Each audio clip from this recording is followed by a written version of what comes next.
a number of things, obviously. And at that point in the game, getting a power play, you can't let that happen. So it's as simple as that. Poor execution, and then you got elite forwards on the other side that capitalized. How tempted were you to make a switch on the power play units after the first shorthanded goal went in? To make a switch on Like put out the other unit? I mean, we're 15 seconds into a power play in a one-goal hockey game, and we got a power play that just tied the game for us, so I wasn't tempted at all.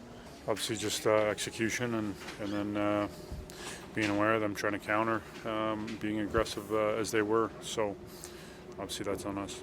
I mean, I think just not on the same page. A couple bad decisions, and obviously, they got good players there on the PK, and they read the play pretty well, and that was that put us in a pretty big hole. So You're torn, right? Because you come out in the third period in the power play, scores you a huge goal and gets you going in the game, and then obviously lets you down the next time out. So that's you're torn on that one, because you do want to see your power play come through in those moments, and it did in the first one. And then we have a chance to really take hold of the game, and we failed to execute on that. So that in that case, their best players were better than ours there. But like I said, you're torn on it because they did score us a big goal. To score a goal coming out in the third period on the power play is a good feeling. Then, again, it just gets away from us on that power play. So that's on the individuals that were out there, myself and our unit.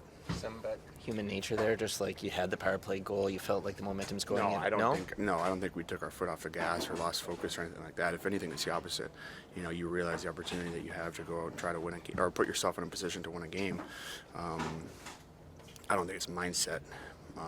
You could obviously make that argument considering the outcome of the power play, but from my perspective, it's just a couple mistakes, and good players will make you pay.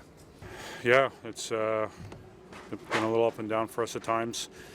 We've put some really good stretches together over the last few weeks, but obviously we want to keep building momentum here, and especially off of good efforts, good results. So something we have to be better at.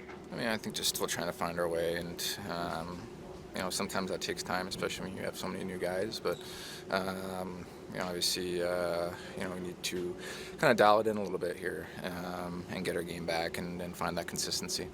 I don't think we're sure yet. We're trying to figure that out. Obviously, if you look at the game, our first game of the trip, even the game at home against Minnesota, then you go to Seattle, you win a good game in Seattle, then you go to Edmonton, and it's a poor effort all the way through. Then you go to Calgary, it's great, and then tonight is not so great. So the ups and the downs aren't a good thing. We want to be more consistent than that. So in terms of how I view it, or in terms of where we're at, obviously we have to even it out and be more consistent. We don't want to be a team that's great one night and then not good the next. So we have to find a way to be more consistent and execute more consistently.